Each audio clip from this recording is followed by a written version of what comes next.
The future is here. An innovation that will change the way the industry works. A Hot 100 chart, updated daily. The most accurate price guide on the market. Every card has its own profile with a wealth of information. Know the precise, real-time value of any card in the system. On demand.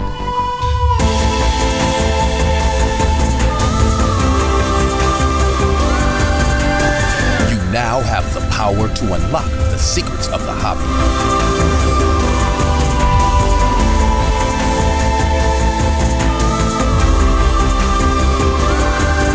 The game changer is here.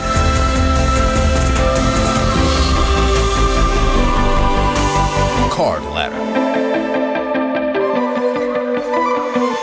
Yo. What's up, man? How are you? Good, how are you guys? Doing well. Christina ran downstairs to grab something that I could put on camera that we needed to grab. So, but she's doing well also. We are running a little late today. I sprinted downstairs. Yeah, thank you guys for coming in at the new time. For our East Coast friends, our Midwest as well. There better be like 200 people on based on what everyone wanted and what we've seen before. One would think. We have a lot of topics to discuss today. 551.0 US Fleer Pro, one of my favorite Jordan pieces. Yeah, great card. It's pulled out for a reason. You'll soon see, or a little later in the show. Totally certified cut. What's up, bud? Oh, can you open that? Showing a brown box isn't gonna help. Here. Late night crossover, much better. Yeah. Just let it fill a little bit here, guys, before we get started. Josh, what's that you've got pulled up, man? The ladder. What are you seeing on the ladder? I'm seeing a pretty fresh top 5. It's pretty slick. Kevin Durant, number 1. Fractor BGS 95. Number 2 is the 2016 Mosaic, which had a crazy sale on PWCC. 96 Chrome Steve Nash. That card is going crazy right now. Oddly enough, Ben Simmons 2016. Maybe there's a little bit of an uptick here. You can see. Let's zoom in on the last 2 weeks. So yeah, it's jumped up a few $100, maybe anticipation of an upset from the Sixers. And number 5, Luka Genesis Mosaic. That card's been pretty hot for a while. We got some Prism stuff. Yeah. Okay. Hold on. Let me tell you about that. Well, we know about that, but okay. One thing I want to alert people to here: the Ben Simmons Silver PSA 10 is at number 4, and that's on the strength of the fact that it jumped in between June 14th and June 15th. It jumped about $200 in value, and then it has not sold since. And using its base PSA 10 as a proxy for its value, it looks like a reasonable prediction of its value is around $1,600, which is what we're displaying. Yeah. So, and I just used our eBay affiliate link. I just clicked it just because that's an easy way to see what's on eBay. And there's one for $1,550 OBO. Not advising you to buy it. What I'm saying is, here's a little piece of insight or a way that you can kind of use some of the shortcuts that we give you. Like, we're looking at a Ben Simmons card that hasn't sold in over a week and a half. The base card's selling frequently, and the base card has trended up during this dormant period for the silver. So just something to think about. So this would be like versus the 2016 Simmons base. Right.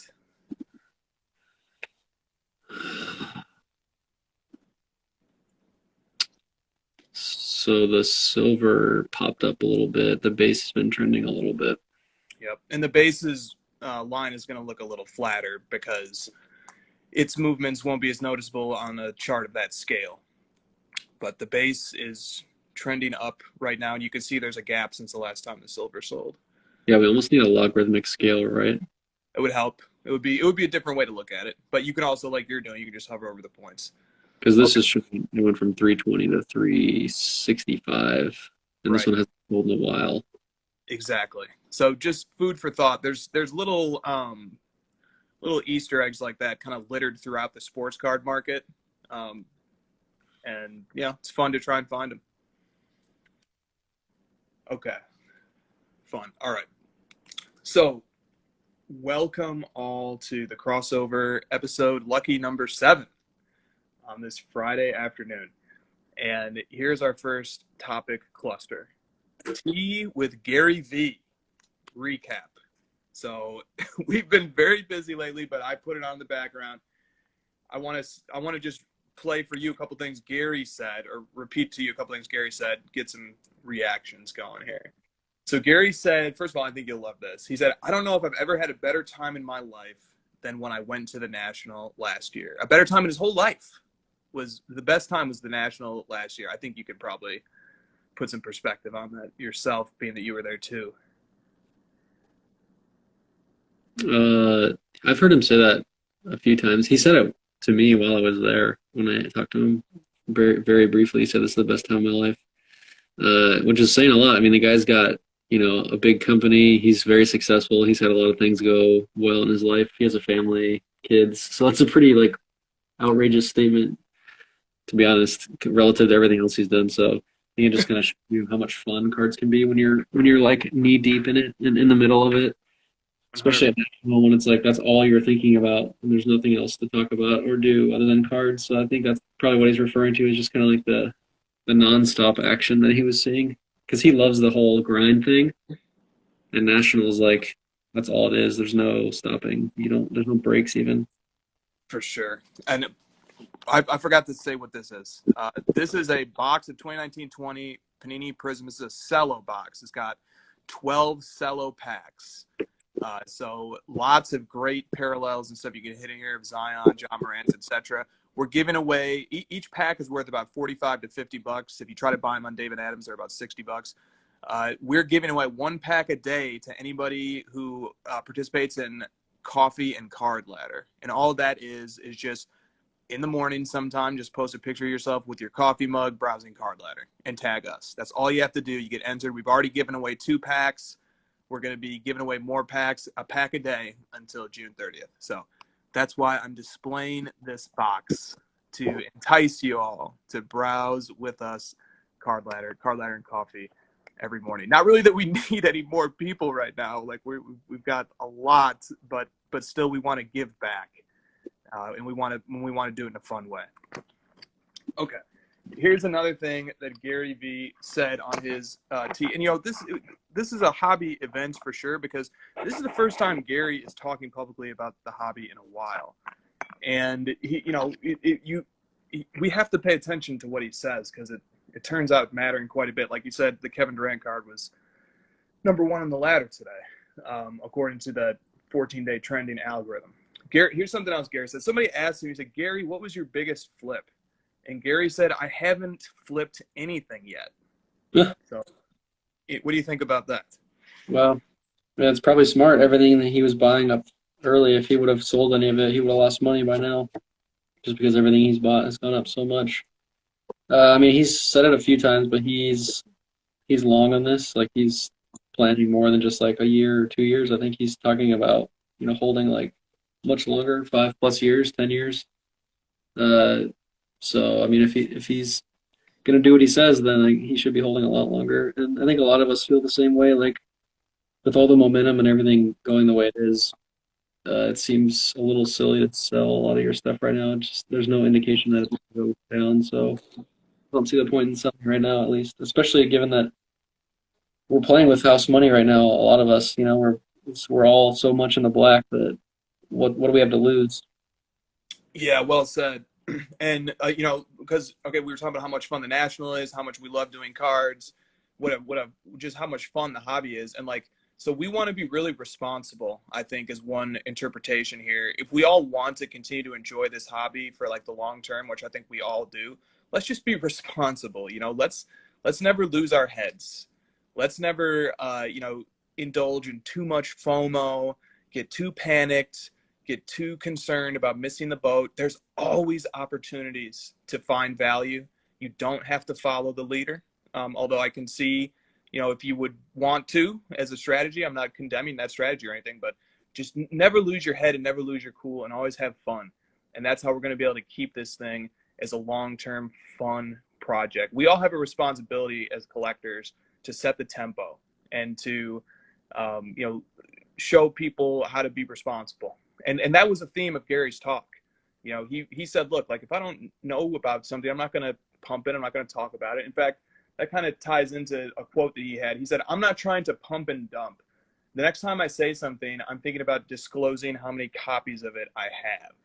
So he's obviously taking an interest in ethical transparency, which we think is extremely important. And it was great to see him say that. Two more things from Gary. One thing he said was, and this was an interesting quote. He said, if the hobby gets really hot and more new people keep coming in like I think they will, why would an 86 Fleer rookie of Michael Jordan be worth more than an 85 Nike rookie of Michael Jordan? Okay. So that made me pause for a second.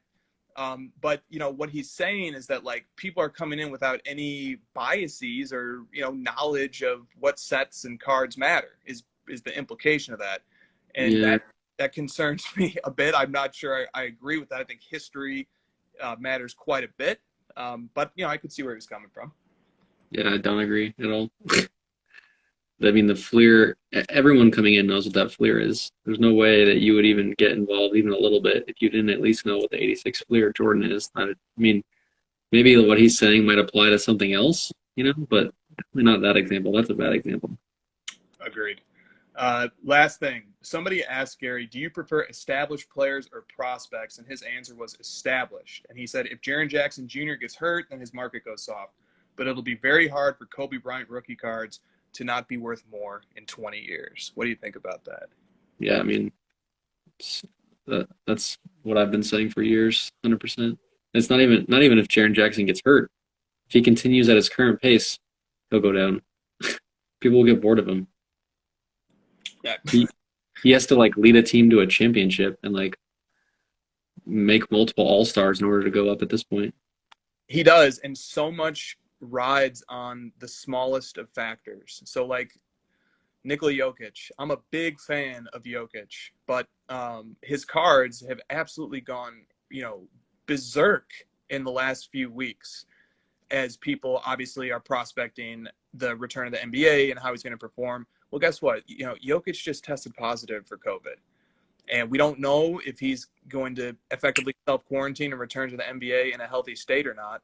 But it would concern me quite a bit if his price level is sustainable if he has to sit out some or all of the NBA playoffs. And in that case, then, we're probably looking at a market softening just because a guy got sick for a little while. And you don't really have to worry about that too much with LeBron, Jordan, Kobe, iconic players like that. So I definitely take some comfort in focusing on the GOATs. They won't have as dynamic of markets, but it's a little bit more stress-free. Topic cluster number 2 is collecting. And we have a question about card ladder real quick. Can we answer that? Oh yeah, I didn't see it. Sorry. Someone asked us to sum up card ladder in 10 words. I'll take a crack at it, and then you can. 10 words. It is the daily story of the hobby. So to expand, that's super vague because he's saying he wants it to be more crystal clear, and it's harder with 10 words. It's meant to be kind of the one place that you can go in the hobby to kind of catch up on what's going on every day, and a lot of that is prices, stories, trends, and then also your own personal collection. So it's kind of like a daily check. I kind of think of it like Beckett Monthly Magazine, except more modern, online, and every single day instead of once. Yeah, 100%. So we've gotten, God, probably thousands of comments, whether they've come through the feedback mechanism on the site, private messages, emails.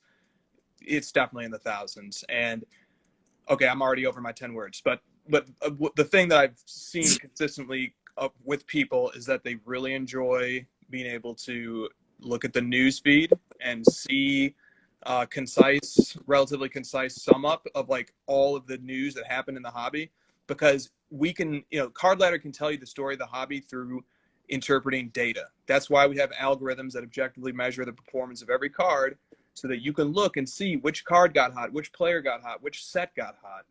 And you would be amazed at how dynamic the story of the hobby is and how frequently it changes. And that's just one aspect of the newsfeed that I'm talking about. There's analytical tools galore if you want to use those types of tools. There's the My Collection feature, which a number of people, I've been astonished. I've seen people with dozens and dozens and dozens of cards that they've shown me that they've already added to their private collections, and it just looks beautiful. They send me screen grabs of them scrolling through their collection. They show me the graph that they're tracking the value of their collection day after day and how its price is fluctuating from day to day, and it's just beautiful. It's a beautiful portfolio tool. I haven't even had time to build my collection yet. I'm so focused on doing other things. I'm like jealous a little bit. So that there's that dimension. I've found that people are using Card Ladder in a number of different ways. So it's really hard to distill it to one thing because it means different things to different people. Wow, long answer. 10 words, 10,000, what's the difference? Dude, it's an unfair, that's not a fair question to ask of me, I think. Especially because he's like, can you clarify? And also don't use words. It does make it tough, but I understand. Right. I understand because maybe he wants to try and explain it to somebody else. Yeah. Story of the hobby every day is probably the shortest way to do it. Got Modern day Beckett. All right, start your next topics. Yeah, so next topic is collecting. And Midwest Vintage Card says, do you prefer condition rarity or card rarity? And here's an example. There's tons of 86 Fleer Jordans, but only a few are PSA 10. So the PSA 10 is rare. There's 312. Whereas you have PMGs, you have Ultra Stars Golds, etc. These cards only have very few examples in the market total. So the question is condition rarity or, rarity of the card itself. Rarity of the card itself obviously is more of the collector aspect, and the investor aspect is the grade rarity for sure. Obviously you'd like to have both. You'd like to have PSA 10 of something that's really rare. But I just feel like the whole supply and demand thing works better when we know that the supply can't go up of rare cards, but we're not sure if the supply is going to go up on high grade cards. So like an example would be, Mosaic came out and the first stained glass PSA 10 LeBron sold for like a crazy number because it was a pop 1, but then, you wait 2 weeks and now it's like a pop 30. So you can't really predict and control the condition rarity as much as you can the card rarity. If there's like a gold prism at a 10, there's never going to be more than 10. So you already the rarity going into it. Absolutely. I think gold prism is the sweet spot of all sweet spots because it will sell at least, once or twice a year normally. So it is visible. It's a gold parallel to a much more common variant, whether it's the base variant, whether it's the silver variant. So I like to think of those as just promotional materials for the gold parallel. So I like card rarity from that perspective too.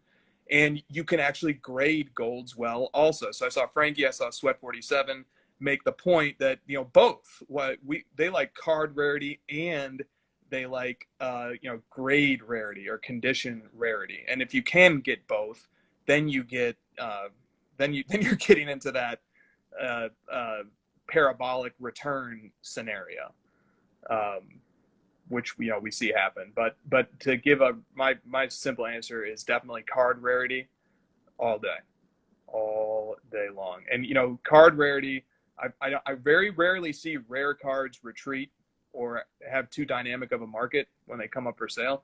but I definitely see even PSA 10 copies that are low pop, like the Jordan Fleer 86. I see that card, jump up and down numerous times throughout its history. Yeah. Okay, Blake Griffin Cards says, looking back 30 years from now, do you think cards will be your gateway drug into collecting fine art? Into collecting art? Yes. No, definitely not. Yeah, that's 30 years is a long way away. Yeah, I don't see myself ever collecting art. I have like no emotional attachment to it. Yeah, indeed, and cards are more than enough to keep you busy. I'd be one of those guys that's like, why would you pay $50,000 to hang something on your wall? And then someone says to me, why would you pay the price that I pay to put something inside of a box? It's like, yeah, it's kind of the same thing, I guess. Yeah, no, for sure. Pacmon84, what's up, Mike? He says, what are the virtues of collecting, whether it's set collecting, player collecting, collecting in general? We're getting a lot of questions on collecting this week. By the way, Midwest Vintage Cards says cards are art. I agree with that. But so the question here from Mike is, what are the virtues of collecting? Virtue.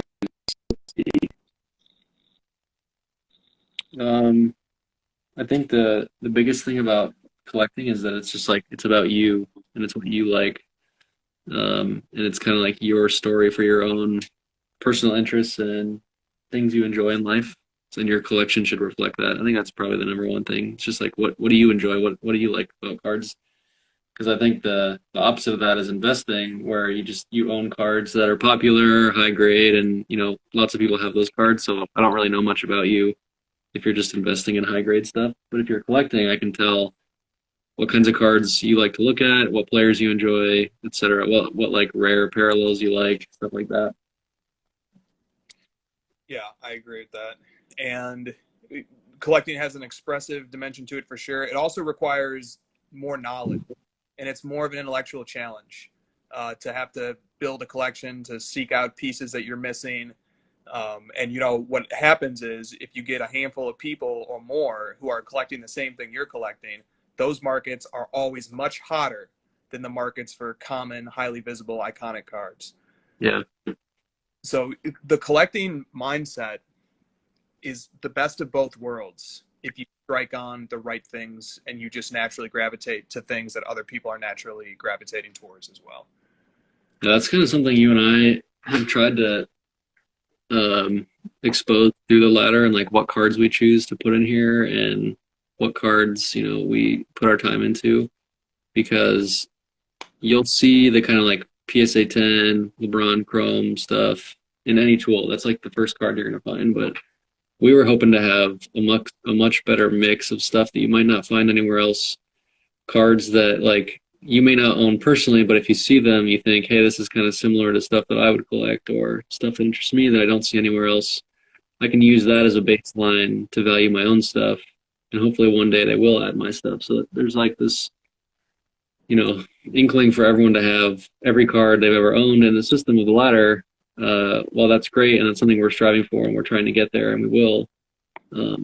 We're hoping that people recognize kind of the uniqueness of some of the things we have in here, and seeing values next to cards that you never could even dream to see anywhere else. And we hope that brings people enjoyment and excitement. Oh, definitely. Like one card, thanks to Frankie 3500, who contributed a tremendous profile that we were able to integrate into our system. The 1984 Star Michael Jordan BGS 9.5. There's only 3 copies of this card ever graded. You cannot find search records of this card on eBay. You cannot find them on WorthPoint. You cannot find them on any of the major auction houses. But Frankie found them through sourcing data on the Beckett marketplace, the Beckett auction marketplace. And so Frankie sent me an incredible wealth of information about this card. He has tracked all the sales of every serial number that publicly happened. And he was able to give us a $52,500 sale about five-ish years ago, I think it was, maybe 6, something like that. And then we were able to use the historically correlated multiplier method to predict a market value for this card using the Fleer PSA 10 as a baseline. Now, the Fleer PSA 10 as a baseline is a very imperfect baseline, like, to be sure, but it's the best we can do. I think, at least for right now, I couldn't think of a better baseline card to use. And, it's a conservative estimate. I think some people would say we've definitely undershot the value of that card, putting it where we did. But, we use an objective method. We don't appraise this by just what do we think. We use data to, try and make a fun prediction of the card's value. So that's an example of what Josh was saying. Like, we have some really cool historical cards in here. There is not another place on the earth or on the internet where you could go and find all this information aggregated like that. And you could learn something. I learned something when Frankie presented all this stuff to us. And that's the community aspect of what we're trying to do here as well, is things that collectors like and that collectors find interesting. Man, that gets me fired up every time. And even if you don't own the 9.5, which nobody does because it's a pop 3, which is insane. That's a crazy card. You can learn a lot of other things about cards in general. Like, you could learn that the total pop of 84 Star is only 845, and the total pop of 86 Fleer Jordan, it's probably wrong because we, But yeah, it's probably about a month old now. But 19,000. So you can, like, even just in like 2 seconds, I just learned that the 84 Star Jordan BG is like 20 times more rare than the 86 Fleer. So you might think, oh wow, the prices of these, aren't the same ratio as the pop. They're way off. The 86 Fleer is way more expensive, and probably for good reason. But maybe you think this is a cool comparison, something I never would have found, and I learned something new about 84 Star. There's a lot of cool information that Frankie found for us on the card itself, the background of the card, the multiplier logic, all these cool links, like probably the only public video that exists of this card. We have a video of Brent holding it here. A little bit unique to the Star issue, but this is about as perfectly centered as you're ever going to find. So cool. Yeah, that's great. And Frankie also cited I think 1991 issue of the Tough Stuff magazine for the fact that 4,000 sets approximately Gotcha. of Star. So, just that's how many were produced. I mean, but yeah, there's a strong incentive to grade these, and BGS is the only company that grades them. And there's only like 850-ish graded. Like, that is a very scarce card. And like, I hear, put your ear to the ground. Collectors have been rumbling for a long time about how the Star Fleer Jordan, the Star Jordan rookie as opposed to the Fleer, is an underrated card. Yeah.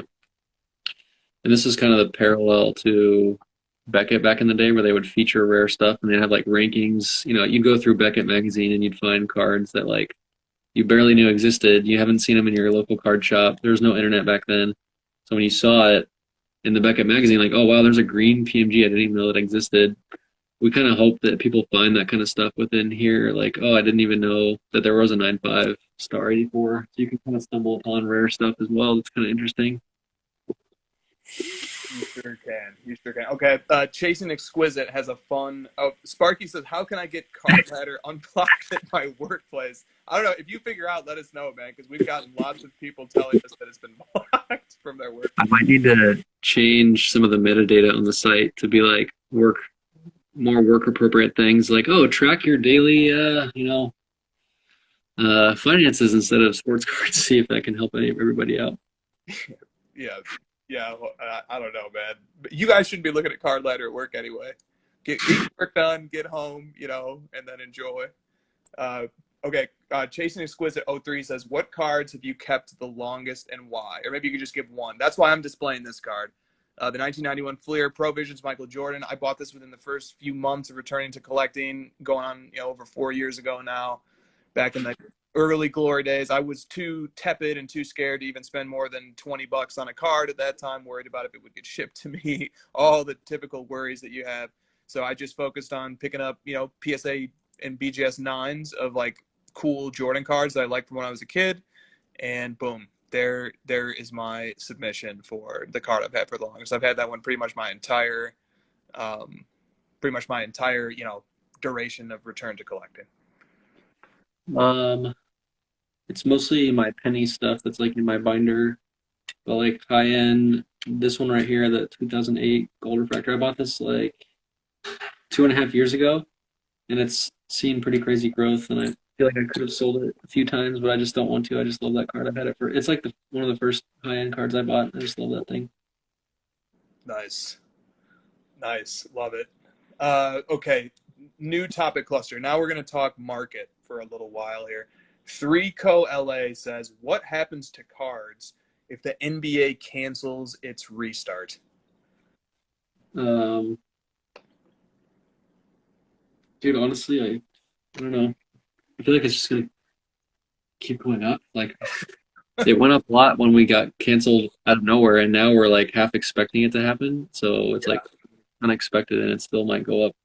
I personally think cards are most like on the broad spectrum. Cards are going to go down if the season comes back because teams are going to lose. People aren't going to meet expectations. I'm one of those people that think a lot of these cards are going to go down when the season starts. Like Jokic is going to go down. You know, Booker's going to go down. Durant's going to go down. He's not playing. People won't see him. You know, Simmons will go down if they lose. A lot of these guys would go down. Butler would go down. Jamal Murray, he wouldn't be up here anymore. People are kind of like anticipating them returning, and a lot of this stuff would go down if it did return. Yeah, dude, absolutely. And honestly, there's nothing that if a player is being invested in and speculated in, you need to sell early, in my opinion.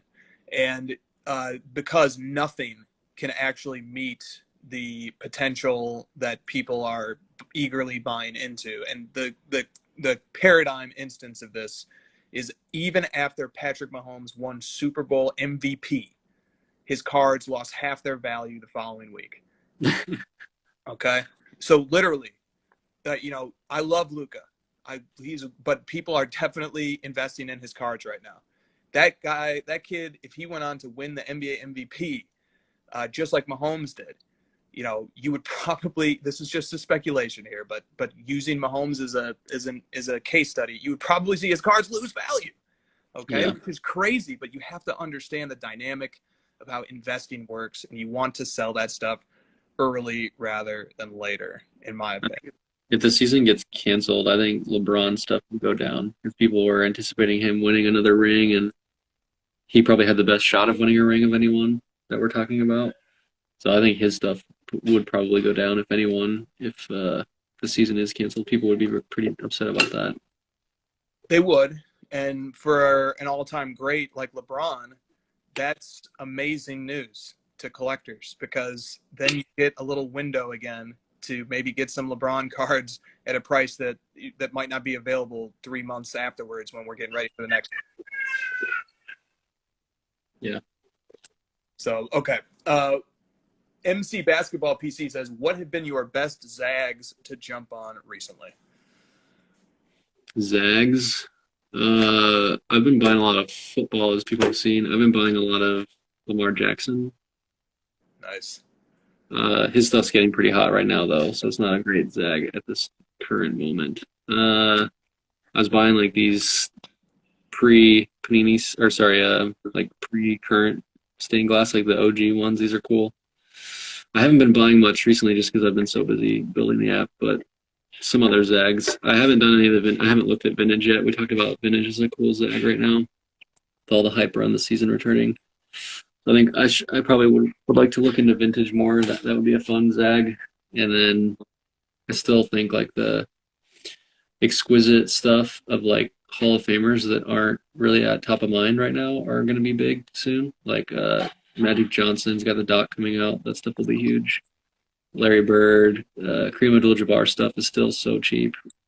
Wilt Chamberlain stuff, if you can find it. There's not exquisite Wilt Chamberlain, but other stuff. I'd be looking in those like mid 2000 ranges for some of those iconic players that are super cheap. And people might say, well, those aren't playing year stuff. Well, it's not for Jordan either. And his Jordan exquisite stuff is absolute insanity. And the Magic Bird rookie stuff compared to Jordan is more similar, but not in the exquisite. It seems a little bit odd to me. So there's some value there, I think. Yeah, that's really interesting. You got me thinking a little bit here. A Zag that I like is, what we see happen here is investors and speculators have driven up prices on players who also have collectible, who could potentially be highly collectible.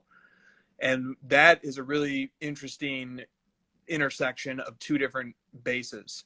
So like Kawhi Leonard, I think is a fun example of this because his Prism-based PSA 10 has surged lately, and now it's flatlining and it's establishing its market price of about $2,000. Okay, there's other Kawhi cards out there that are super interesting all of a sudden when his base Prism PSA 10 is worth just shy of $2,000. Like super interesting. Like one of them is his Immaculate RPA, which a user suggested that we add to Card Ladder. We did add it, and then instantly it became apparent that that card, you know, the last time a PSA, this is the BGS 9, the last time a PSA 9 sold was for $3,000, and that was at the beginning of the year. So does it make any sense at all that a nice looking Immaculate RPA, the last comp recorded of $3,000, and his Prism-based PSA 10 is now at $2,000? That's a super interesting space where there's value to be had, I think. But I'm basing that on the fact that, like, I think Kawhi is a collectible player who may have been underrated for a while. So that's the assumption being made. But if you think Kawhi has some staying power, some of his really great, interesting cards relative to his base Prism PSA 10 are super cheap right now. Yeah, totally. Like his base here went from $1,250 to $2,000 over this one span, and the Immaculate has only sold once and hasn't moved. So Yeah, very interesting. Okay, summertime cards. Anthony says, are second-year cards and first-year and new team cards going to be a legitimate thing long term? I think they are. Personally, as a collector, I enjoy them. I've talked about second-year cards a lot before, and I collect a lot of second-year stuff. Just because, like, it's more rare than the rookie stuff. It's a little bit more unique. The photos are better. There's a lot of things that appeal to me about second-year cards. First year of a new team, I don't know about that one. I think a lot of times when people switch teams, there's frustrations with, like, oh, I've got cards of him in a different jersey. Now he's in this one. It's kind of annoying. You know, like Durant switching from the Thunder to the Warriors was not great for his Warrior cards. His Warrior cards don't really sell very well compared to his rookie stuff, at least. I'd say more of the second year stuff. I totally agree with that. Sweat47 says, do you think higher wax prices have affected the prices of singles this year? And like, I think like a really obvious one is like the Zion NT RPA prices based on the value of that product coming out the gate. He says, it seems like prices even of non-rookies have spiked. Is this the result of people trying to recoup money on wax, or are these values legit and will they sustain over time? The first one. Yeah, I think so too. I think that works in both directions. Definitely when wax value goes up, it makes people less willing to sell the big cards that they pull from it. So that's going to, maybe make it a little harder to get those cards and make them go up in value a little bit. But also, like, when the value of singles goes up, that makes the value of wax go up too. So like it's hard to isolate just one variable and figure out which one is causing the other. It's very complicated. I think it goes in both directions. Yeah, it's like the Luka silver prisms and like the Giannis silver prism rookies. Those cards jumping up in cost made the wax go up. It seemed in that example, because those singles jumped kind of like a year later, a little bit more time had passed, and then all of a sudden, then people wanted to go get that wax again. Exactly. And then when people see what 2012 or 2013 Prism Wax is selling for and what 2018 Prism Wax is selling for, then that helps them set the price for what they're going to pay for 2019-20 Prism Wax that has, Morant and Zion in it. That helps them figure out what they're going to pay for something like this, because they're using the increase in price of other players, and which increase the value of their wax. So like, the market is a spider web in a sense. And if you tug at one part of the market, it can have ripple effects that are felt in other parts of the market at the same time.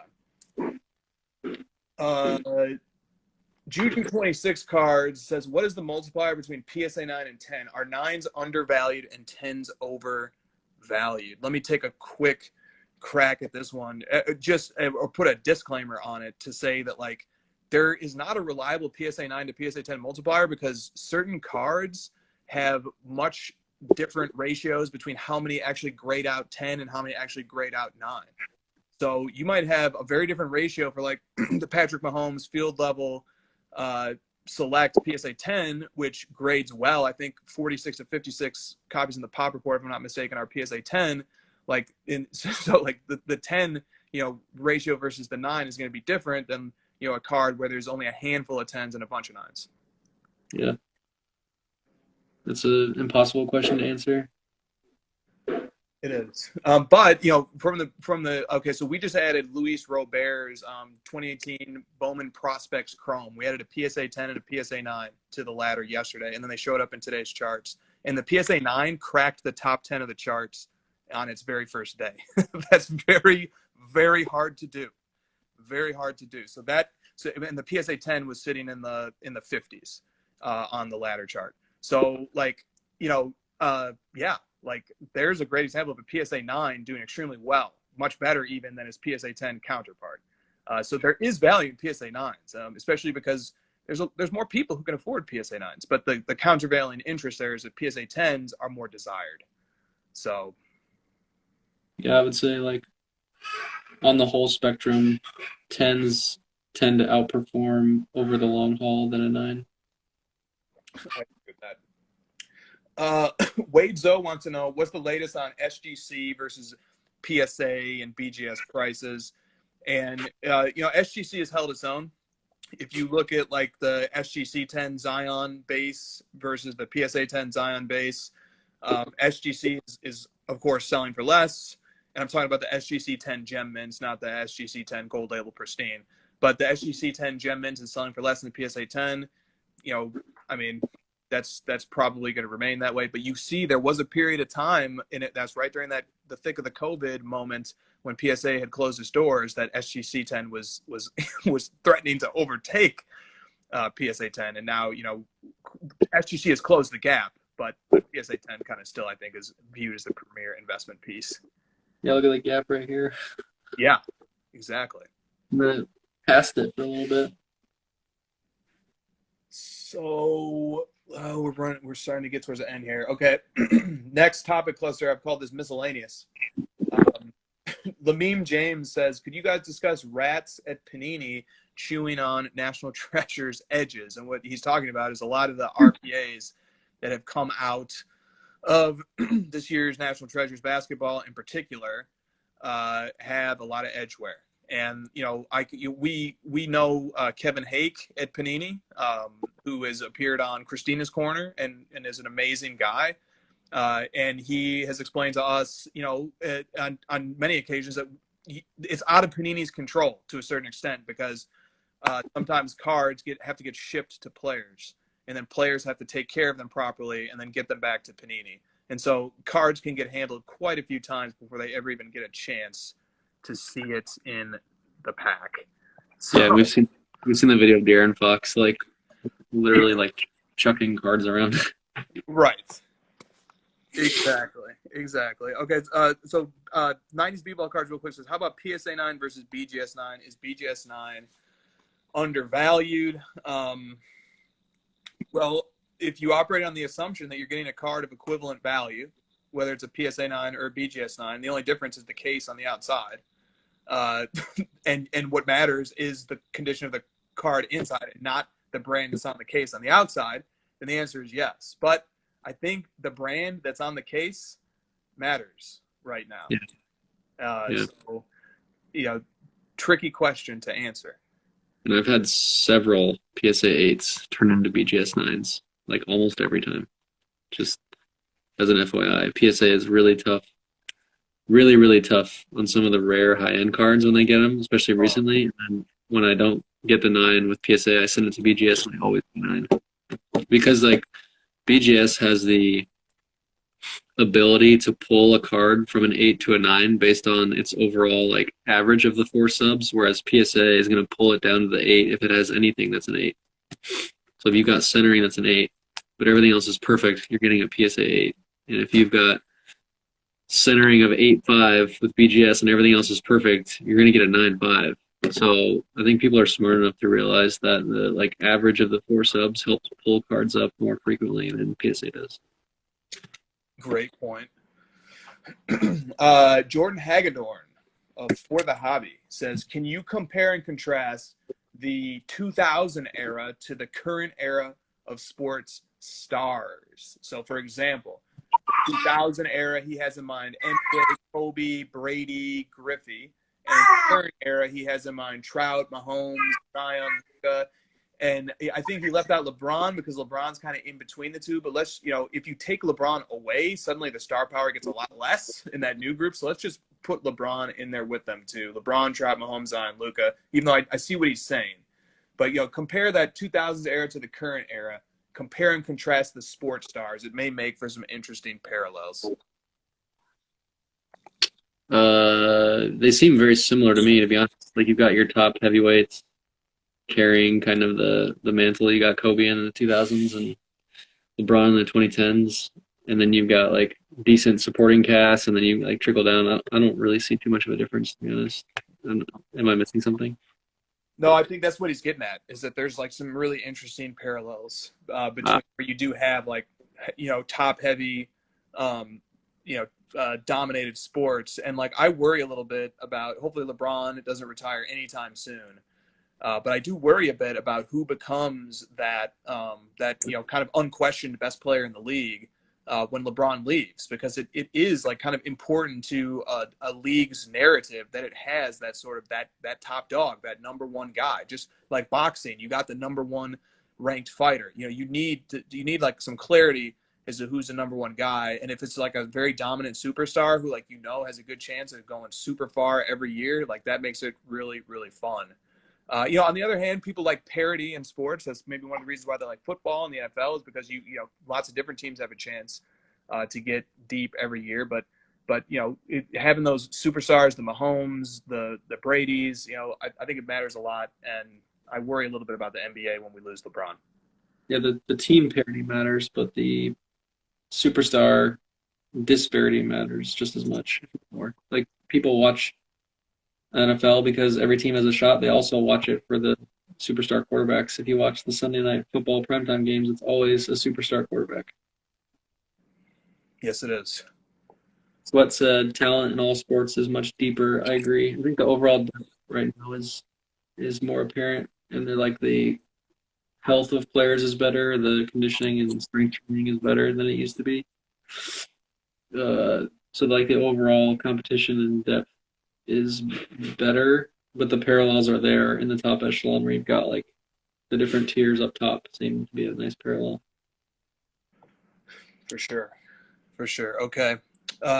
Last topic cluster. I wanted to save this for the end, so we got all the good content and hobby talk for you guys, and now we'll direct the attention to card ladder for a second because we got some questions. So last topic cluster is card ladder. We answered a lot of questions, by the way, in our Q&A session that we did with 2 days ago, which you can find on Josh's Cardboard Chronicles Instagram channel. But we had some more come in. So in the first one was Ultra SC19 says, are there any updates on the card ladder question and answer session? Yes. Like if you reach out to us through the feedback tools, we're happy to engage with you. Somebody will reply to you. It's a whole team of us. Somebody will get back to you as soon as we can, and try and help you out. And if you have feedback, we love to receive it. We've only had card ladder out for a few days. It's been unbelievable how much outreach and support and feedback we've gotten. Definitely overwhelming in a great way. Yeah, we talked last night and we said it feels like we've been out for a month, but it's been like 3 days. No, I know. And I want to say, I know we have a lot of people here on this chat even who have supported us, helped us, provided feedback, and thank you guys. Thank you very much. So updates, I mean, I don't know, maybe he meant are we going to do another Q&A? And if it would be helpful, we will. We're also going to be appearing on some shows over the next few weeks because content creators are obviously very interested to talk to us, I think, about card ladder. Lots of people have lots of questions about it. And so we're going to be doing some of that too. So keep your eyes peeled for some of that stuff as well. Okay. Card Shop Dad says, and this is a good question, do you worry about the latter predictive value leading to some using it as a basis to purchase cards and in turn artificially inflate values? And yes, that is a concern. That is something to think about very carefully. That's why we have a 30-minute video that you're prompted to view anytime you look at any card's profile, because that video is an explainer and a disclaimer, so you understand exactly what a predictive value is and what it isn't. And there's lots of important ways that predictive value can be insightful, and there's also lots of ways that it can be wrong or that it can be inaccurate. And when a predictive value is wrong, we report about it. When a predictive value does well, obviously we're happy to report about it. But at the end of the day, what the predictive value is trying to do is just capture hobby wisdom and make it more broadly accessible to people. And the hobby wisdom is simply this: the hobby uses multipliers to figure out what stuff is worth. That's how people in the hobby think. A great example is the 2003 Topps Chrome LeBron PSA 10, his iconic rookie card, versus the refractor in a PSA 10. You can look back over years. The 5x multiplier has been pretty reliable.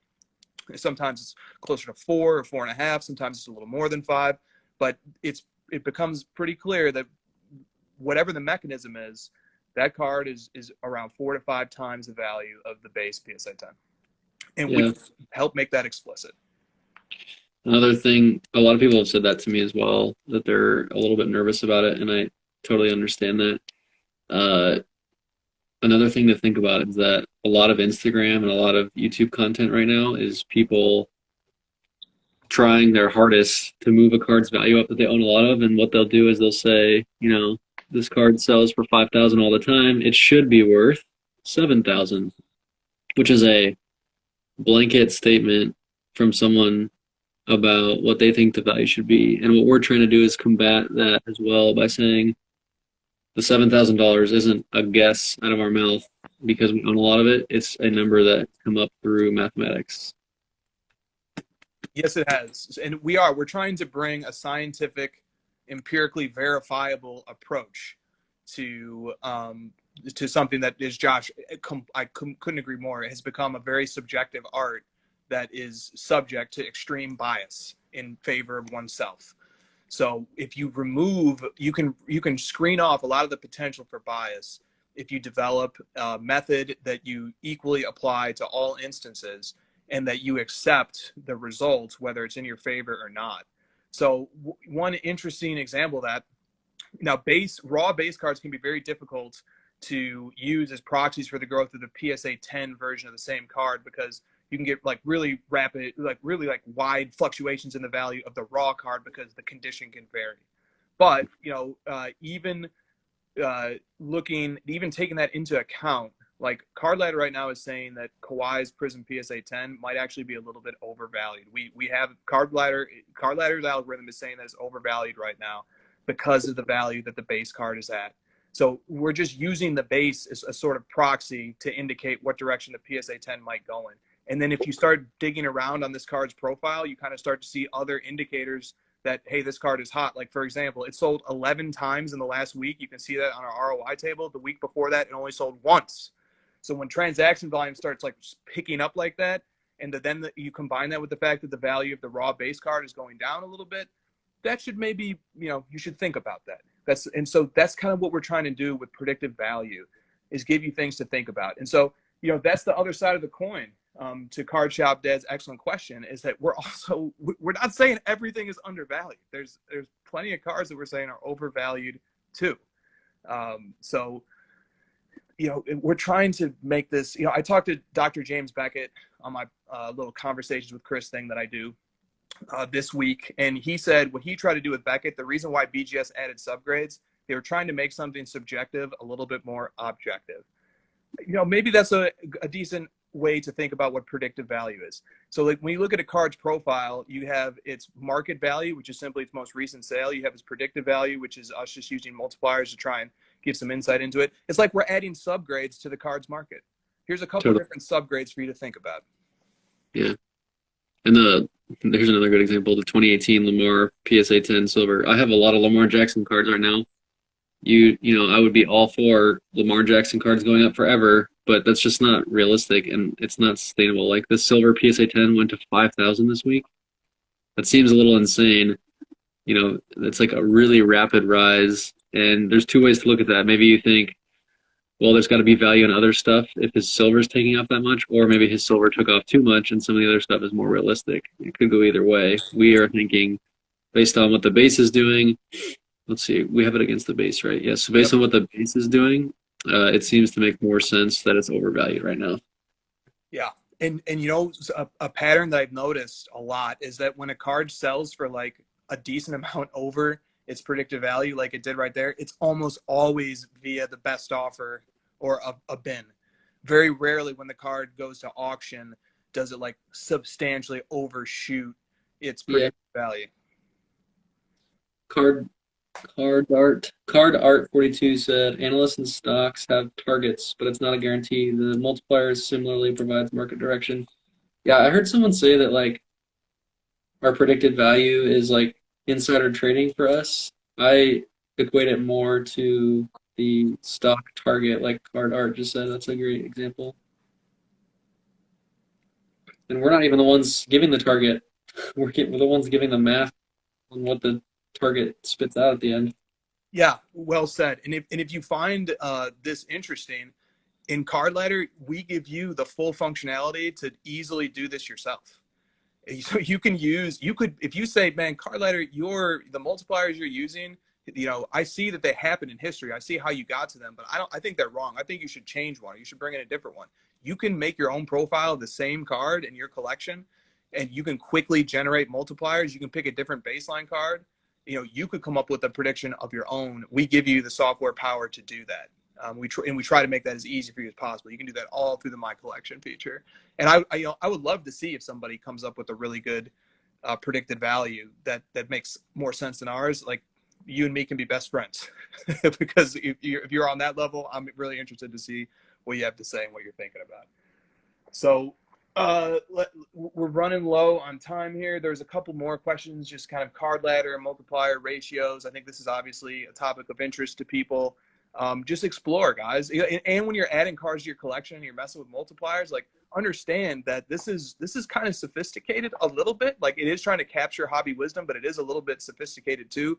So like you're gonna want to take a little bit of time. Do like 5, you know, practice, see how it works, experiment with it a little bit. You know, now we've done, you know, many different ones. We have a little more experience on how to do it, but you know, take some time and experience it. Rip the Nick says, are you guys hiring yet? Whew. Maybe no comments. We can't all, you know, what I can say is like we are absolutely working around the clock. Yeah, you guys are up at 5 a.m. the other night, right? Yeah. And dude, you know, if like sometimes you play basketball and like you just like playing basketball, it's escapism, you know, you just kind of go into a zone and it's fun and you forget about everything. Dude, for me, that's adding cards to Card Ladder. That's coming up with multipliers. That's analyzing numbers. I just go into a zone. It's a very peaceful place for me. It's a lot of fun to do this stuff. And I think other people will feel that way too when they start building up their collections. Like when people show me they've got 12, 24, 30, 50 cards in their collections, I'm like, okay, yeah, you're probably like me. You like doing this. You like tracking your collections. You like tracking cards. You like building information and organizing it. Someone just said they added eBay sales history on a card to their collection. Sweet. Awesome. Love you for that. So where you can add your own sales to your own collection cards. Sweet. You sure can. And thank you everybody who has made suggestions for stuff to add. We've gotten some really, really good suggestions. We are just doing it as quickly as we can, but as responsibly as we can as well. We need our data to be good and accurate. Look at all these cards in the last 3 days. Yeah, I just want to thank our researchers. I want to thank them so much for helping to build and contribute those cards. You guys, very awesome people. We're up to 578 and we launched with under 500. So for people asking, the most common question we get is, you know, when are more cards going to be here? They're being added every day and there being so many of them. Yes, indeed. I don't want to get into anything new because I know the stream's about to die. I'm waiting for one more sweet question in the chat. Hurry up if it's coming. Fire that question away if you got it. We're going to go back to the nighttime shift next week, guys. This was a one-time deal in the middle of the day, so hopefully you guys enjoyed it. We got 20 seconds. Next week, we'll go back to the late night. Crossover at night crew. All right, see you guys there. I'll post this, and hopefully you join Card Ladder. Check it out. If you have any questions, hit up me, Chris, Christina, or Brian. See you guys. The future is here. An innovation that will change the way the industry works. A Hot 100 chart, updated daily.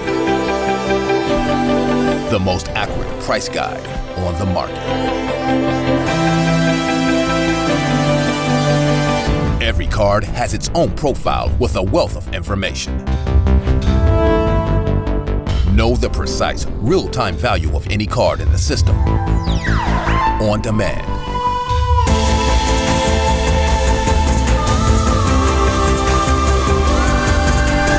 You now have the power to unlock the secrets of the hobby.